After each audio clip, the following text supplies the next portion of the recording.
Alright, welcome. So this is a strange final session to Eye of the Storm. We actually had the game, we did a live actual play last night, and had a wonderful session, recorded it, but didn't manage to capture the player's audio, Robin in particular. Galantha was not feeling well, he couldn't make it, but he did a couple of preliminary rolls for me. So we had his character's roll, Galantha's character's rolls beforehand, and we had Robin playing live, and on the final session, the recording, we didn't manage to capture Robin's voice, his dialogue. So we've got myself chatting away. You can follow along quite easily, but I just thought I'd do a quick punchier video, something just easier to watch, easier to listen to, that's less disjointed, especially for the final.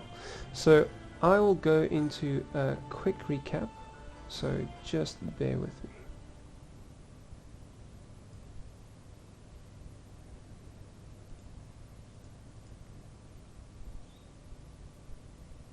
Okay, so here we are. Alright, so let me just pull up all my things here so I can see what's going on. Alright, so the beginning of the session we did a dice roll check. I've actually, my OCD kicked in and I did a full, I went through the full backlog of all the dice rolls throughout the whole campaign, just to make sure the players' sheets were up to date, since we're going into fellowship phase after this. Well, that would be the next logical phase. And the campaign actually, as normally you'd probably have 2 to 3 play sessions. We're on session 6, so we've kind of extended the sort of questing phase longer than normal. So it's a long-awaited fellowship phase coming. So I just want to make sure everyone was on track. And the good thing I did, because I picked up on a couple of inconsistencies regarding certain points that should have been added to the sheets, which weren't done. Alright, I'll do a quick recap just as far as where we are in the campaign to this point, and then I will update you regarding what happened last night. So let me just open up my screen. Okay, so if I scroll up, anyone that's been listening to this, and this is, I would say, mostly for us, this is just an audio journal for us to keep track of our campaign. So it started off with Galantha. I won't go into all the details, this is quite a speed run, but essentially how Galantha got caught up into this whole adventure, where he came to Bree to have his sword repaired. No, his sword, beg your pardon, his bow. And that was his main his main objective, was to get his bow repaired, and he was there to see Malin. Okay. Then Jadal was there, and he ended up wanting to see Malin as well, because he had a letter to deliver, but those who were going to translate the letter weren't there, and he was also directed to Malin, this high elf from Rivendell. And the letter that Jadal the Beyonding had was also given to Vidar the dwarf, and Gormarak Brownlock the hobbit. So that was given to those 2 characters as well. So they all 3 went through to see Malin, to have their letters translated. Then they encountered this nightmare storm when they went to go sleep.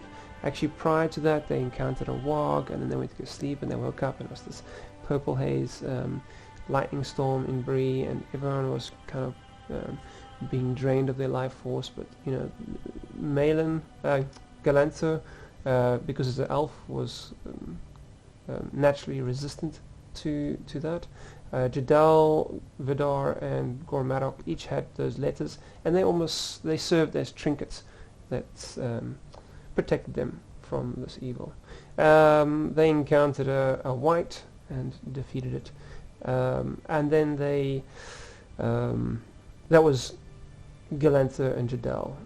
Vidar and Malin just kind of they met them in passing as they were evading the White. Galantha then first Jadal dropped the letter and ended up succumbing to the storm, and we have Galantha went through a bout of madness after a series of bad choices. His past came back to haunt him. He's a broken character. Eventually they reached their objective, which was Malin. So there's Malin, and at Malin's house he told Galantha that he won't just fix his bow for no reason.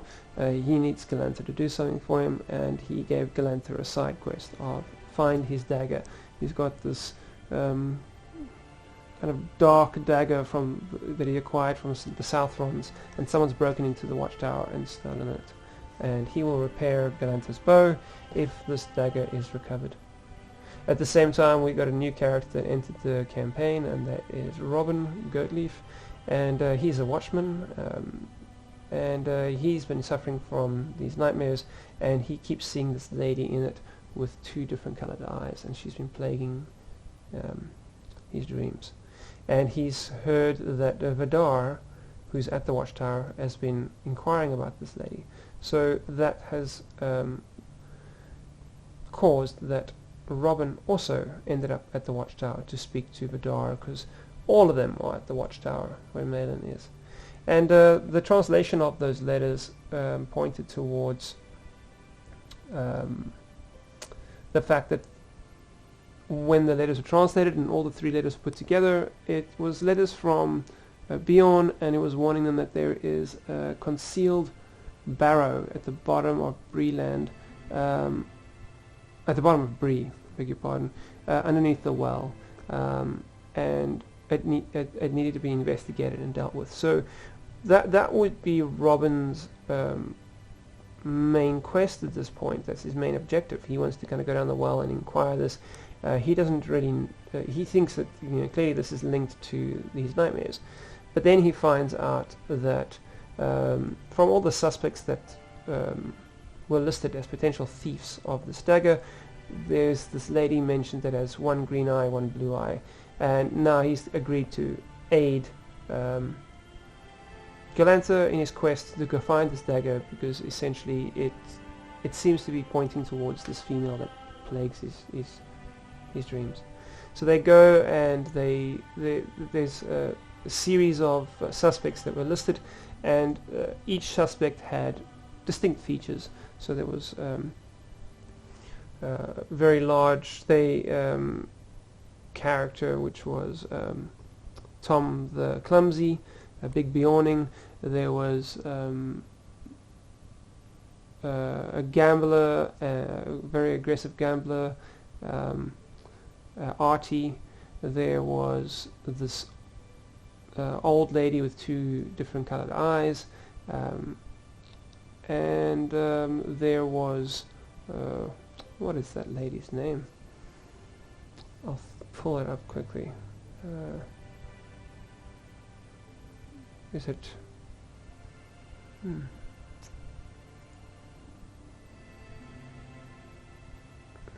have a look.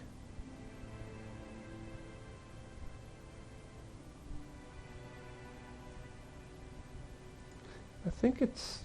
can't think of her name now. Let's scroll up. I think it is here. I did share all the... Here we go.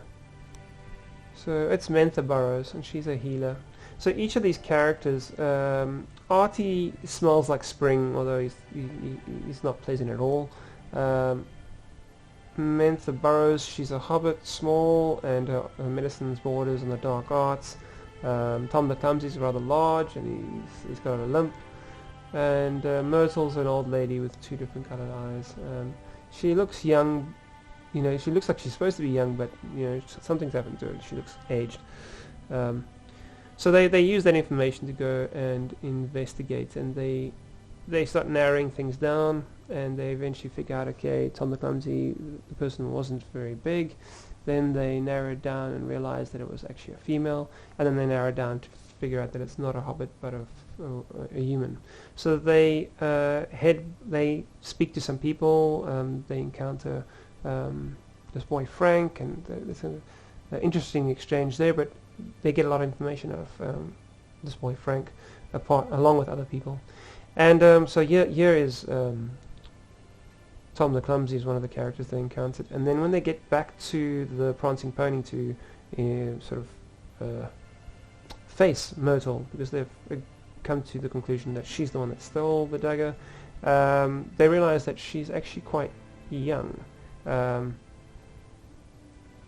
They've actually encountered Myrtle prior to figuring out that she's the prime suspect. She was one of the suspects, and they encountered her at Breland while doing the investigations. But somehow she managed to give them the slip. But now they've returned to the Prancing Pony to face her, and there's two ruffians that came up earlier in the campaign, and they are found at the table with Myrtle, and they approach the party to face off and stand in their way, because the party wants to, that is Galantha and Robin want to reclaim the dagger, which is clearly on the table wrapped in cloth. So here's the two ruffians. So that's sort of where the last session concluded. So there's our recap. Let me just see where I am now. Okay, so I'll just scroll down. And the session ended there where one of the ruffians was knocked out and lost a tooth, because Robin had a bit of revenge in his heart, because that's the same ruffian that knocked his tooth loose. And the other ruffian got a serious wound to his side from Galantha, but he's still standing. And the warg that Galantha and Jadal defeated in the first session has returned, but now is standing all sort of hunched and crooked. It looks lopsided in its standing, but it looks strong at the same time, and it's clumsily standing, and it's got that split jaw as it growls at them, because Galantha sliced this creature's face in the first exchange. But this thing is back with vengeance, and it's far more powerful, and it's turned from a warg into a full standing werewolf. So let me have a look here. So there's our werewolf.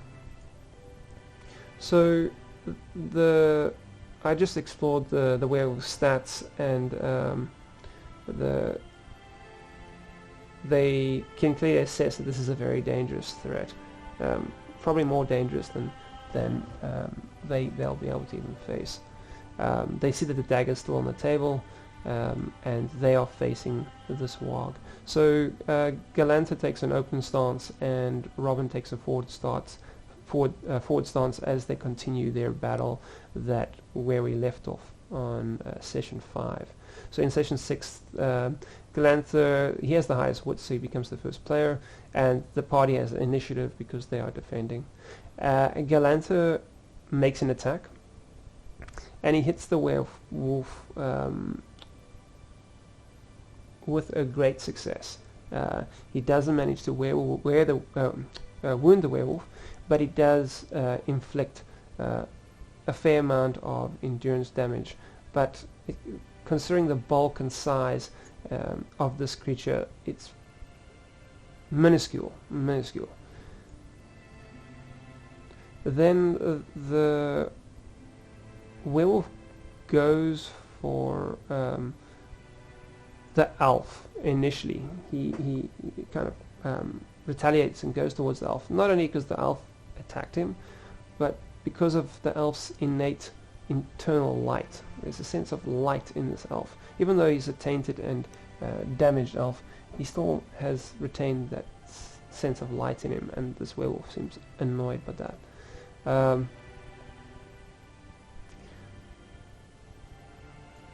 And it's actually in that exchange where Galantha strikes him. So yeah, Galantha actually strikes him not before the werewolf approaches him, but after, and he flicks his wrist up and slices off a part of the warg's sort of flaring mouth. So Robin tries to intimidate the foe. He considers it, but he second guesses it, considering the size of this foe, and he now wonders if that's the best bet. So he decides to go for a straightforward attack with his axe, and he gets a Gandalf, a 5 and a 3, and he manages to remove 5 endurance from this werewolf. The axe makes a loud thud on the back of the werewolf, but it's more, instead of being a victorious thud, it's actually a concerning thud, because they could hear how thick and solid this creature's hide is.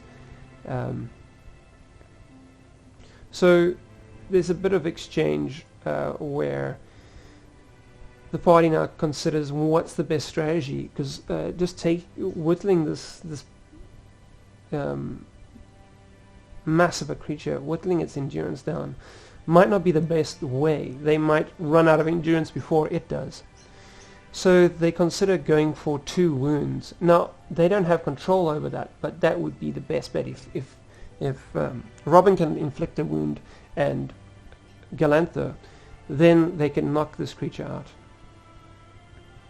Ruffian A flees the battle to assist his dead friend. Now, his friend is dead because when the warg entered the prancing pony and the character was lying on the ground, it kind of just dug into him to rejuvenate itself. This is the same character that Robin smacked with the butt of his axe in a sense of revenge. He wanted to knock this character's tooth out, but while the character's lying on the floor, this warg dug into it and actually killed him. So his friends now run to him, and he's fled the battle because he doesn't want any part of this warg either. So he's got 2 reasons not to participate. Mantha Burrows is also seen there assisting this ruffian with her borderline dark arts to kind of resuscitate him. So the werewolf makes its first attack, and it goes for Robin because he's in forward, and it's now decided to avoid the elf because the elf struck him, and he's now just going to go perhaps for an easier target, and Robin's in forward. So the werewolf attacks and hits Robin for great success. This creature's bite goes right underneath Robin's guard and takes a chunk out of his gut, but thankfully he's wearing leather armor, and when it spits it out, it's more of the armor that he spits out than flesh, and Robin gets flung through the air and it lands on some bar tables nearby. At this point, Robin's exploring escape, because landing 2 wounds is still not enough odds, and they don't have not good enough odds, and they don't have control over that. So the party starts considering how can they possibly escape this, and looking at, okay, if they do athletics roll at the end of their turn, they might be able to escape. Otherwise, if they take a rearward stance and complete the next round, if they survive that, then they can escape without having to do a roll. So they immediately go for athletics roll, and Galantha managed to escape. The target number's 10, and he rolls a Gandalf, a 3 and a 2. And Galantha just with a sense of elegance and just a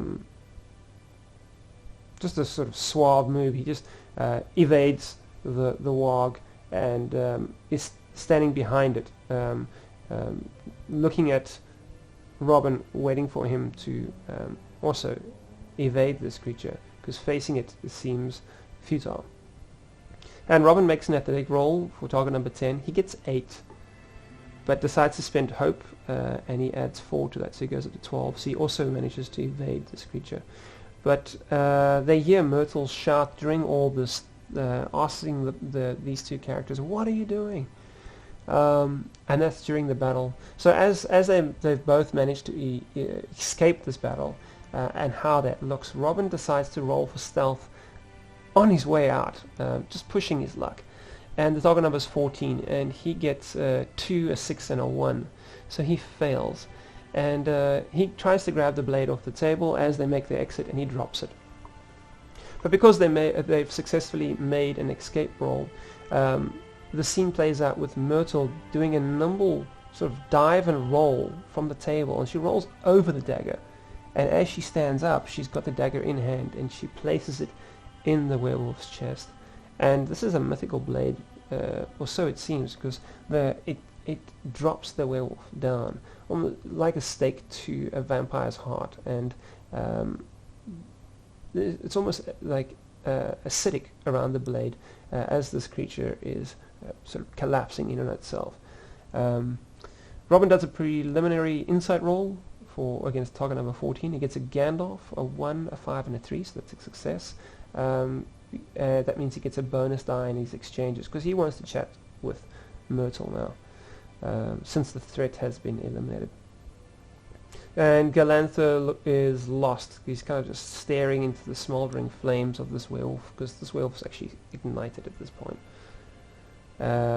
And I've just set a threshold for Myrtle, so if they fail a series of rolls while engaging with Myrtle, the exchange could just be ended. So I'll just go up to Myrtle's image here quickly as we just discuss her. Robin initially tries to persuade her to tell him what's going on. His target number is 14. He gets an 8, a 1, and a 1, which is not enough. Then he spends hope, and he adds 4 to that, and he just makes it with a 14, and he succeeds to persuade Myrtle to telling him what's going on. Just sort of spill the beans. And she responds by spitting in his face and slapping him. And she seems offended, saying, "Do you really think I'm the Dreamcatcher?" Explaining that she's been waiting months for this opportunity. She's been observing the Watchtower,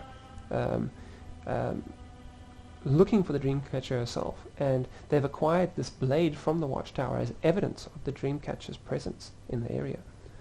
And she knew of your arrival of Robin and Galantha, and she suspected that they would aid them. She knew of Robin as the guard and Galantha as the new foreigner. So she's rather disappointed. So Robin rolls insight, target number 14, to see if she's telling the truth. And he rolls an 8, a 1, a 1, and a 2, which is not enough. Then he adds hope of 5, which gives him 17, which is a success. And Myrtle appears to be telling the truth, and she was hoping to recruit them. And she actually hands Robin the dagger at this point, suggesting that they look into the identity of the Dreamcatcher themselves, because at this point they've only managed to locate where the Dreamcatcher has been residing, but when they went to the Watchtower they weren't able to find the Dreamcatcher, but they then took the blade as evidence.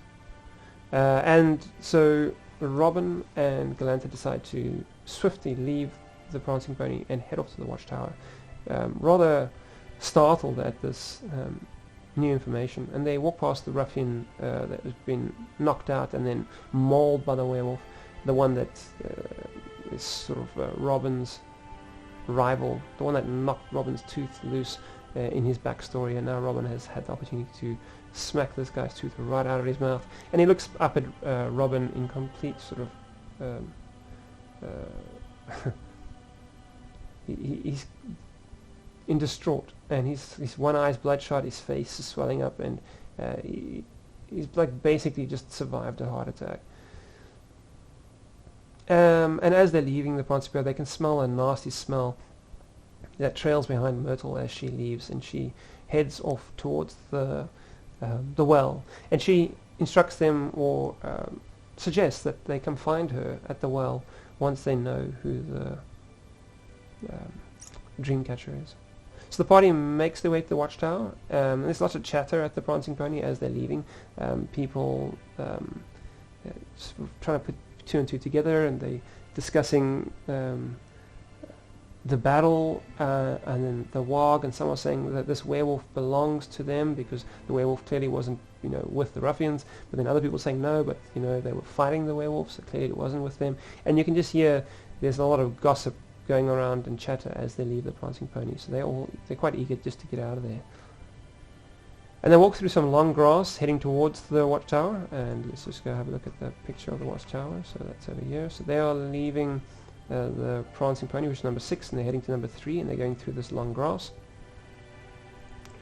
And as they're walking through the long grass, there's something large and bulky swiftly moving through the grass at an intense pace, far faster than a human. And it's really late at night at this stage. And they hear Vidar screaming from the watchtower in the distance, so the party quickens their pace to get there. As they arrive, they can see the watchtower just start going up in a blaze. And when they enter, they see it's an oil lamp lying on the floor that's been smashed, and the fire has just started. Now Robin sees Vidar laying on the floor, and there's some flames all around him, and he's not moving. And at closer inspection, they can see Vidar's actually dead. So Vidar's laying dead on the floor. And he's got a big gash to his neck straight down his back. So Robin wants to see who else is there. So he does a search roll for target number 14, he fails. And Galantha does a search roll, and he gets 1, which is also a fail. So let's have a look at the map quickly. So they are in the watchtower at this point.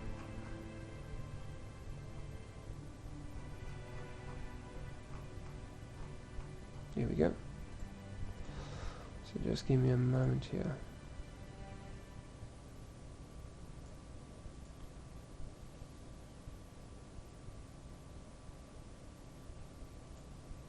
Okay.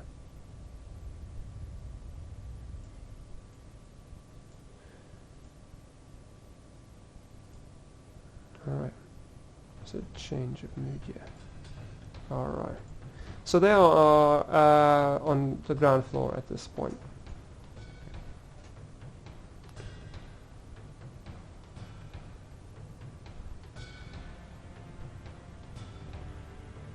So let's have a look here. So Galantha is in a state of shock. He's just staring into the flames, almost in the same manner that he was staring into the flames as the wog was going up, and burning in a pile. In the Prancing Pony, he's staring at the flames around him, frozen.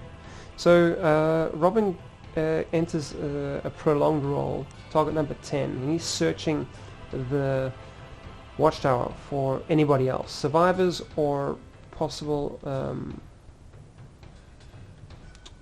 assailants. So he does a search roll, and he gets 4, which is a fail. He does another one, he gets a 6 and a fail. And he doesn't know what the